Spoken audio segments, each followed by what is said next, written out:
Welcome to the Empower to Connect podcast, where we come together to discuss a healing-centered approach to engagement and well-being for ourselves, our families, and our communities. I'm JD Wilson, and I am your host. And today on the show, we've got the team from Safe and Secure Tennessee. Well, I'll be honest, part of the team from Safe and Secure Tennessee is with us today. And we're going to talk about how TBRI functions within organizations. So all of our guests today are coming, including myself even, from a wide array of backgrounds working with kids, in some form of trauma-informed way, or supporting organizations that have been implementing or working with kids who have experienced early trauma, adversity, loss in life. And so we're going to talk with them today about how that looks in organizations. So if you're working with kids right now and you are the Lone Ranger thinking about, and I really wish that we had a way to implement TBRI, listen to this episode and we'll tell you how to do it perfectly and you'll never have to think about it again.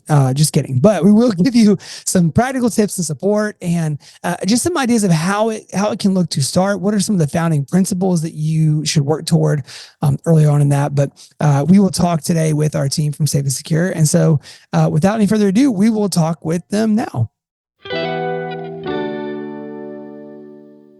If you are supporting parents in your local community and you want to bring Cultivate Connection, our 18-module parenting course, to a school, church, community center, living room near you, you can apply now. Our application window is open March 28th through April 28th for our summer facilitator training. We'd love to see you.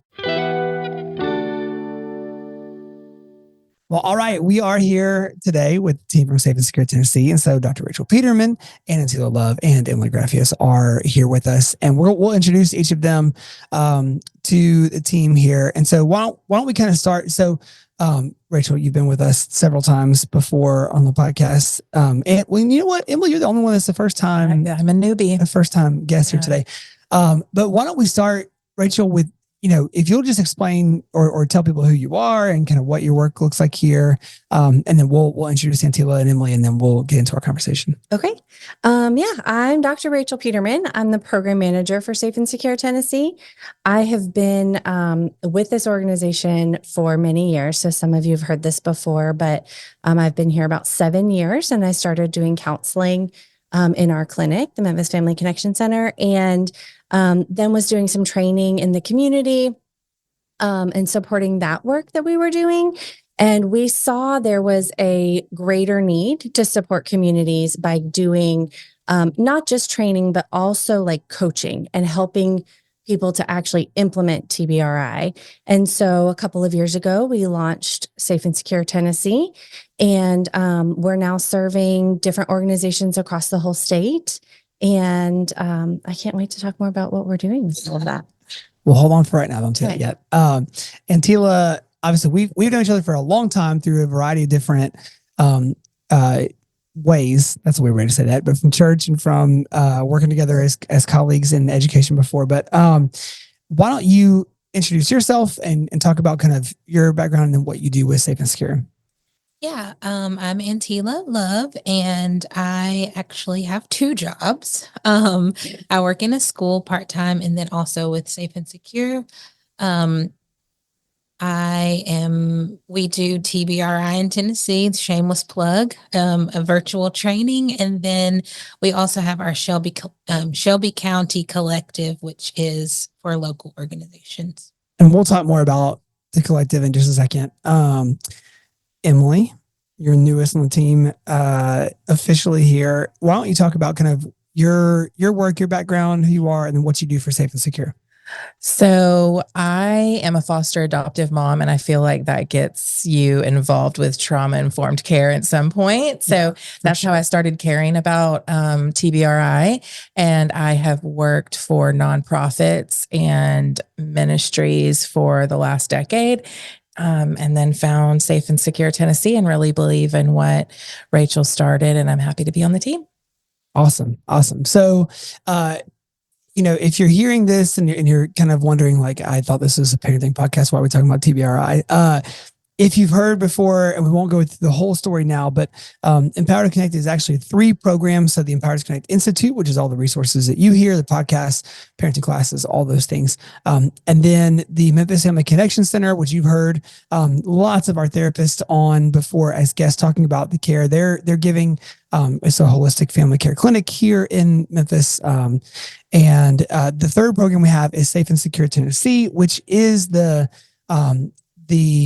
gatekeeper, so to speak, for TBRI in the state of Tennessee. So if you don't know what TBRI is, it's trust-based relational intervention. It's a modality of care that was developed by a team at TCU, Dr. Karen Purvis and Dr. Cross and all their team. And so a few years ago, some of the team from TCU, from the Karen Purvis Institute, were visiting here. We were talking, we heard about, the ambassador organization program they were starting.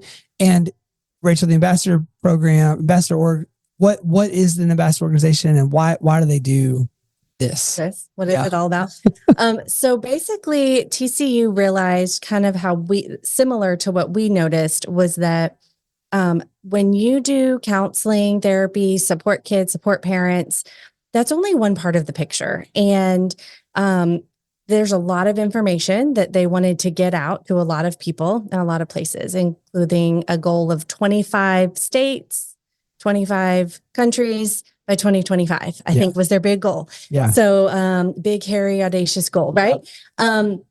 And so part of the way they figured out how to do that was to start having what they called ambassador organizations who would then bring TBRI to their states and communities. Yeah. And because they couldn't be everywhere, right? They're one college, one department in that college, or university. So ambassador organizations basically bring TBRI to parents, caregivers, professionals, communities. Each one gets to kind of decide what makes the most sense in order to meet the needs of their state. So that's how we, Awesome. So we became an ambassador org, and quickly what we realized, I know that when the program started, we thought, well, we'll slow roll this out and we'll kind of gradually add some programs in. And pretty soon as word got out, it was a wildfire, right? It was. Yeah. Darren Jones warned us about that. We were like, no, it's fine. We're just going to slow roll. He said, be careful. As soon as you let people know what you're doing, they start banging down your door. And he wasn't kidding. So our desires to move very slowly were quickly thwarted.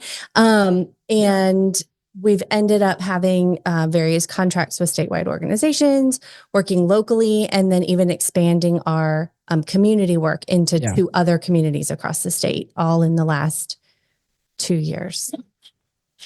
At warp speed. And Taylor, you were a part of the first kind of iteration of Safe and Secure Tennessee, which was the Shelby County Collective here.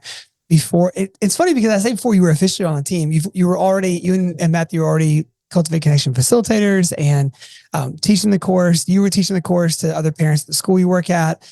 So obviously, functionally, you're already part of the team, but from an HR perspective, you're not yet officially part of our team yet.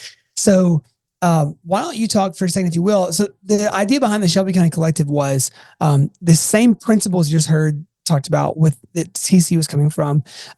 Our team is only so large, and the work happening in the Memphis area and Shelby County is gigantic. And so, over 1 million people, there's, stuff, there's more needs than we have people to attack those. And so we thought rather than try to do all that ourselves, it's better to figure out, what are 10, 12 organizations we can get in the room to do training with those organizations who are impacting thousands of kids on a daily basis out in the city, have them go out and be sort of the ambassadors for their setting, helping to bring trauma-informed care through.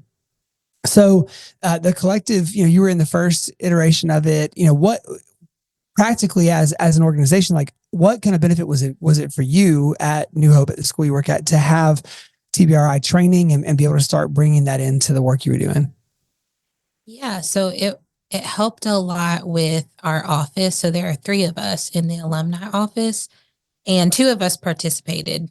And so that was very helpful as we're going out to visit students that have, gone on to other schools, how we can best support them in that way.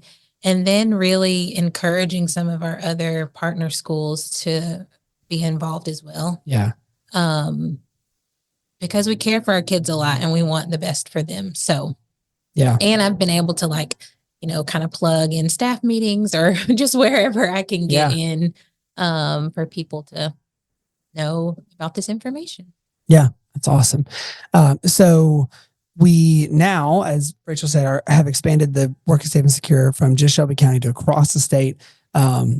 Emily, you are not based in Memphis, right? With your work with Safe and Secure Tennessee. So tell us about where you are and how this work is happening where you are in the state. Well, I live outside of Chattanooga, and Safe and Secure started in Memphis, like they said. And so now we've spread across there's Bradley Polk County and Wilson County are the main partners that we have that are implementing TBRI support in organizations. So. Yeah. And so, what we found there tends to be, and this is true of Ambassador Works, I think kind of all over, but there tends to be different systems or different functions where TBRI begins to get traction in different communities. And so if you listen to the episode, we had Lucinda in from Louisiana. She talked about how it is grown within their care within the prison system, right? And so here in Memphis, there's been a lot of kind of from the after school world and academic side or education side of things. We've had a lot of traction there, starting off a lot with Department of Children's Services. What about where you are outside Chattanooga? Like what? Yeah, and Bradley Polk, they have done a lot of work with the juvenile justice system. So the courts are really involved. The judge has gone to TBRI practitioner training, and he is adjusting things according to what he's learned to be more conscious of kids that are coming into court and families to be able to serve them with just the smallest things as snacks and water or changing the schedule of the court system. So as a foster mom personally, former foster mom, it is encouraging to see because it's so stressful to come in and have to sit there for 4 hours, but seeing that judges are caring, that's a huge piece. And the judge in Wilson County was really caring and getting on board. And so the slow and steady change that Safe and Secure is helping support across our state has been incredible to watch and be a part of. Awesome. Okay, Rachel, I'll start with you with this question, but if people are familiar with TBRI and if they're listening to this podcast, they're used to hearing it applied in a parenting context, right? And we're talking about TBRI working in organizations and with judges and all of that. And we're not talking about child judges. We're talking about adults. And so I think we normally think about TBRI in the context of children and care for kids. Why does this work and how does this work in organizations and ministries as staff are caring for each other? So many ways. It's just kind of amazing because TBRI isn't just a modality of care or parenting approach. It's really about how you view people in relationships. And so we talked about communities and we're talking about organizations and ministries, like all these different layers. What we found is that if you apply TBRI, you are really talking about the way that you look at people, understand their needs, meet their needs, and help things to move forward in a way that's just caring and considerate and thoughtful and understanding. And so when we think about organizations, a lot of the organizations that we work with, we are focused on mostly child-serving organizations. Now, it's not limited to that, but most of them are serving those who are either serving foster and adoptive families. Many are kind of in these different systems that overlap, even homelessness, for example. And there's a lot of obviously trauma there. And so for the staff, it's really hard work. Yeah. And they are getting secondary trauma through the work that they're doing and compassion fatigue or burnout. It's got a lot of different names, but basically we've got to take care of each other. And so what this does and kind of our approach is to help support the organization in helping take care of itself and moving forward to support each other in the organization. We want leadership to be able to support each other, support their staff. It kind of keeps going down that like chain or order, but you have to take care of each other or you can't do the work because you're going to burn out and it's going to be too much. Yeah. Well, and that's, I think about, one simple thing that I feel like I've seen in that, almost every parenting conversation we have comes back to yourself, right? Like you have to own your own stuff and know. And so I think even just from an organizational culture standpoint, like having TBRI as a foundation of the work that's happening also encourages staff. If you get annoyed with somebody at work or something someone says rubs the wrong way, in the typical kind of adult workplace, you do what mature adults do. You let that fester and you begin talking about that person behind their back, and you go home from work and tell your spouse about, oh, I can't stand so-and-so. They're so annoying, whatever. So what now happens if you're consciously thinking about and practicing these principles is that happens, it rubs the wrong way, and you sit and go, why did that bother me so much? I wonder why. Maybe that's, and you begin to do that work within yourself. And then you might see, oh, this thing that happened actually is not that person's fault at all. I heard this way because of this thing. So it then helps you to understand that. And when that is said again, you can either talk to that person about it directly if it's that serious, or you can kind of have that knowledge of like, oh, it doesn't have to bother me. That's not where that's coming from. So I think it's good business practice to build trusting relationships within your workplace, right? But it also, we would say scientifically, we know that this is probably one of the most, well-oiled machines of a relational systems. There's it's not the TBRI, like it's not coined by TBRI or KPI-CD, but constructive organizational culture. So those that are looking at it from like an organizational culture perspective, there's a whole field of study kind of looking at more of that business practice and leadership styles, and constructive organizational culture is kind of the phrase, and TBRI fits in with a way of like doing that. Also kind of parallels or fits with relational leadership. So again, a lot of it, and we see this a lot because we work across sectors, there's different terms and different language and different ways of looking at a situation, but ultimately you can integrate these TBRI principles, which is about how you interact with each other, into that, no matter which sector, no matter what size of the organization, it all kind of mixes together into being a supportive organizational culture. As a part of that, one of the foundations of TBRI, we talk about this all the time, is felt safety. And so,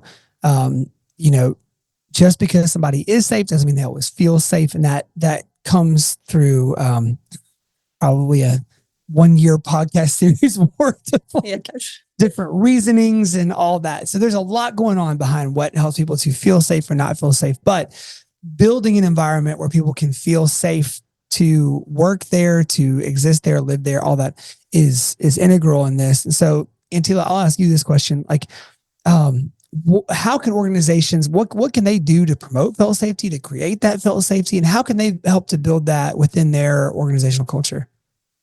Yeah, I can use a school right now as an example. I feel like we do very well over here at Safe and Secure with felt safety. But just realizing, like you said, JD, it's not all about your environmental safety. It's like, yes, the doors are locked. There's security on campus. I know that I can, hide if I need to or whatever, right. Feeling safe on the outside is very different than feeling safe internally. And so with that, if you're thinking about staff, just providing some structure around staff meetings, providing, water bottles, snacks, or something like that for staff members to like help regulate themselves. Really, that internal safety, I think, is all about how we're able to regulate. If we're able to talk to our bosses, like that's a big part of felt safety. Because if I can't talk to my boss about something that's going on, then for fear of like, being fired or whatever, if I'm sharing, how I'm feeling, that's not a very safe place to be. And so anytime you're dealing with like transitions, all of the things that help you to know what's coming next or what to expect, I think is very important. Awesome. Any other thoughts, Emily or Rachel, on that, like things that can help build felt safety in an organization? I think a lot of it does go back to the relationships. And so being able to connect with each other, having fun, like incorporating some play. It's not just about we all have a job to do, right? So no matter what your organization is, yes, there are clear goals, there are clear things we have to do, but also this is where we spend all this time and we're with each other so much and we're working together toward a common goal. And in order to do that, we want to build those relationships with each other, play, have fun. And then it's a whole lot easier when you have that history and shared experiences with each other that are not always negative or hard. I mean, we all are doing hard work, but if it's always so hard, right, you don't feel safe because every conversation is a hard conversation, even if it's not about you, right? So you want to try to incorporate that into just daily operations of what you're doing. Yeah. Which the basis is trust, right? So it's just, and I can speak to that coming in new to Safe and Secure Tennessee, that's based in TBRI. There is a difference coming in and having felt safety and trust with the boss who I don't have to wonder if she's lying to me or we've just created within TILA as well, like just a basis of trust and openness. I don't feel like there's any like gossip or backstabbing. Like the environment here is very open and honest. And if you're running an organization and listening to this podcast, what can you do to create a more safe environment? What can you do to create a more trust-based environment? If people are complaining to you a lot, what can be changed? Like, what can you do? Being able to be a humble leader really helps build trust in organizations. And that's what we try to do across Tennessee for sure, as we go into organizations and courtrooms and, law offices and work with different people from all over, nonprofits, churches, like where are the pain points and what can we help? And just one baby step of trying to earn, trust with your coworkers and your employees and the people you serve. So yeah, there's that. And I saw this recently. There's an organization in Memphis that just a regular for-profit business, but they employ kind of the upside down pyramid within their staff culture, where at the very bottom of the pyramid is trust, and so no other conversations happen productively within a work and or worker and supervisor environment unless there's trust built in the beginning. And so this guy was explaining, hey, if I've got a supervisor who comes in saying like, hey, I can't stand this guy, like we need to get rid of him, he's blowing it all the time on the job, whatever, like he starts out with, all right, well, what does he say when we talk about it? Well, I'm not talking to him about it, he's driving me crazy. What? And he's like, well, let's look at this pyramid and let's remember, like, have you guys built trust? Is there a way that he can come to you or you can go to him without feeling attacked? And so he said 9 times out of 10, the answer is like a begrudging, like, no. and then, the encouragement is like, hey, try to attack this from a different angle. Here's some ways you can build that relationship so you can have those conversations. But the idea too is like when that trust is there and built, like it does take pressure off of the relationship, because if you feel like you understand somebody and know somebody well, it gives you leeway to open up, be a little bit more vulnerable. And then there's open lines of communication. And 99% of organizational problems come because of jacked up communication, right? So if the communication can flow freely, hey, I'm struggling to get this done in time, I'm going to need some help here. That's either an extended deadline or can I pull somebody else in to help me with this? Well, then when the time comes and the project isn't done on time, nobody's surprised. Everybody's in the loop on it. They're aware of it. They've created another solution that works, as opposed to that person then pulling it all nighter the night before and getting the job done not as well and turning a project in to where then the boss is like, it's just not even, the person's all frazzled. The project isn't even done well. Like, why didn't you tell me that you were having trouble with it? Yeah, communication is a big part of trust. And I love how you said that they can come to you and talk about it, because I think that's so important. If we normalize that people aren't going to be perfect all the time. Yeah. Coming from a recovering perfectionist here, I want things to be right and perfect. And I have these ideas about what it should be, but it's hard enough for some people to accept that for themselves, but to go to your boss or even your coworkers and say, I don't know how to do this, or I don't know how to do this well, or I need help with this piece. It can be really hard to ask for help. And I mean, that comes full circle. Like, being able to advocate for yourself and meet your own needs or ask for help getting your needs met is all what, I mean, TBRI is based on that. That's what it comes down to, is having those needs, being able to get them met, and skills of attachment, of giving and receiving care and help. And if you can't ask for that help because you don't feel safe, then things don't operate as well as they could. And so being able to support each other in doing that and having that safe place to be able to ask is so important. I know a huge issue for a lot of the organizations that we work with is turnover. We do hard work. Like I said, there's a lot of burnout. Some of it is because the work itself is just really hard and we can only do it for so long. Like part of that is just, we all have some limits and just can't keep going. Or need a break, right? But part of it is the environment that you work in, and we're in these systems, and that's what Safe and Secure really is trying to help kind of recognize the complexity of these systems and say, there's a lot of things we can't change. There's a lot of things about the child welfare system that are unchangeable, or won't change for a long time, or the justice system or the education system. And, that's okay. That's okay for right now, because we can do our part within those systems, and support, not having so much turnover so that you don't have to train somebody else and rebuild relationships with all of those families that you already had relationships with and that kind of stuff. So that's a lot of what, how TBRI kind of translates, like with that attachment piece. And, why does that matter for an organization to care about that? It's that long-term success, people being able to do their job, do it well, and continue to grow as professionals and as people together, rather than, nope, you weren't perfect today, we're done. I mean, again, that doesn't feel safe. So, right. Well, and that kind of brings me to my last kind of thread we'll talk about today. Another foundational part of this, and maybe the things we talked about, like felt safety, trust, and this last one, which is balancing nurture and structure, all kind of serve as foundations that kind of interchange and work together to create what we're talking about, which is like an environment where we can have open communication and thrive as an organizational staff. How do we do that? How do you combine nurture and structure? We're talking about an organization that does work, right? So there is structure, there's work being done. But when it comes to a culture or workplace environment, how can people build structure and nurture in balance together? Part of me is like, forget the nurture, it's all structure. That's just like my natural bent. But I'm learning that nurture is very important, because there are so many like relationships that are going on.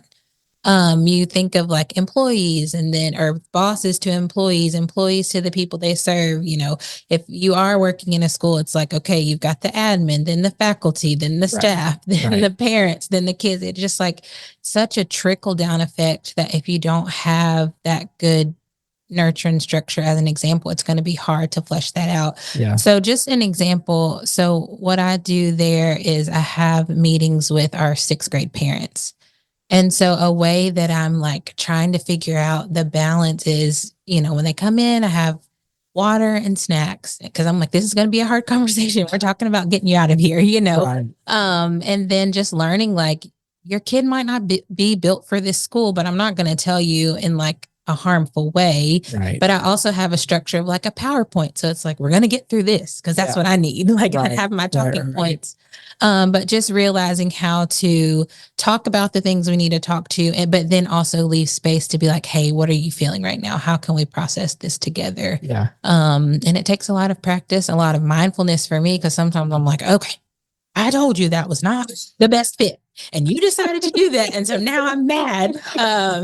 But just figuring out a good balance, and hopefully with having that model, they're able to do that for their kids as well. Because I'm like, you've got to bring them in for it to all work.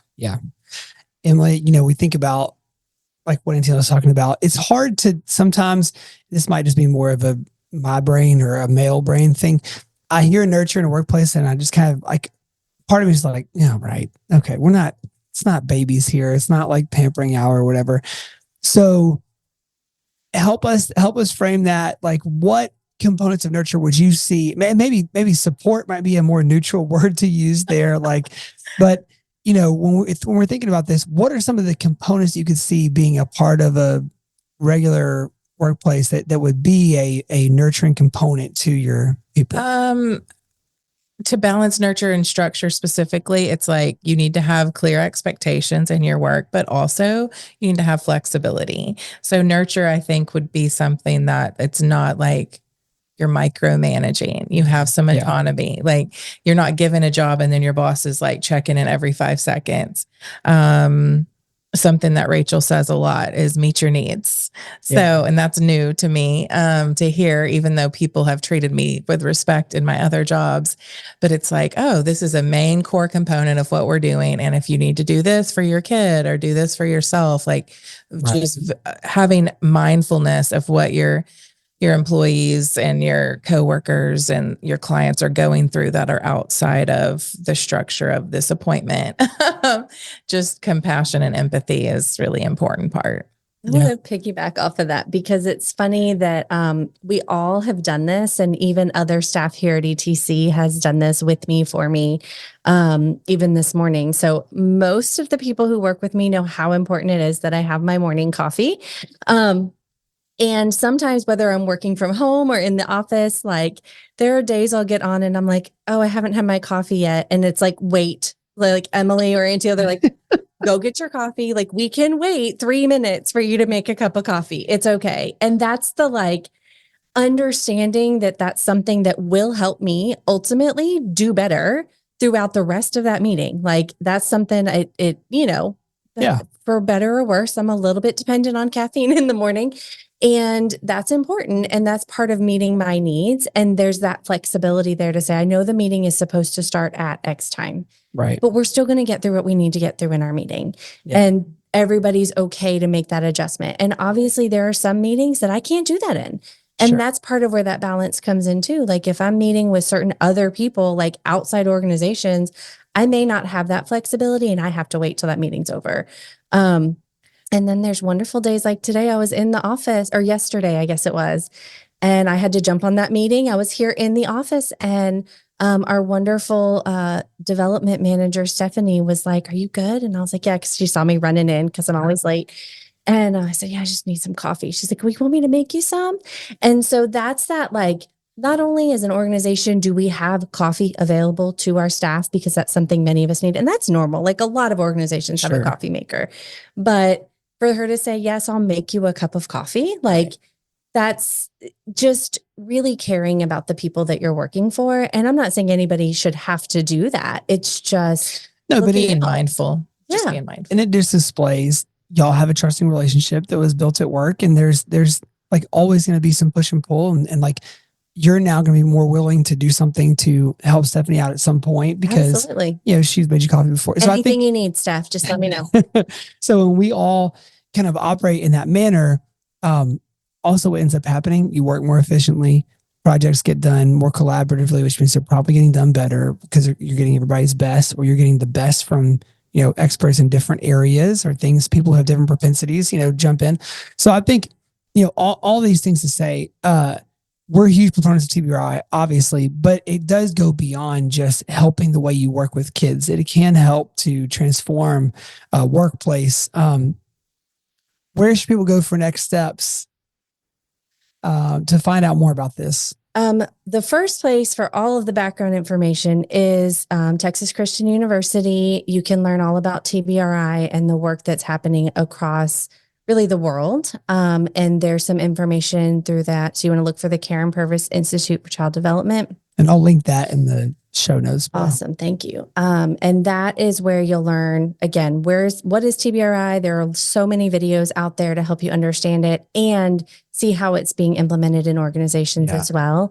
And then you're welcome to check out our website, Safe and Secure Tennessee, to find out more. Safe and Secure TN. Oh, thank you. See, I don't even know our website. And we help organizations, like, even if you just needed a needs assessment, like, we also do the coaching. It's not always just it's not just the training. Like, we just help and can help, like,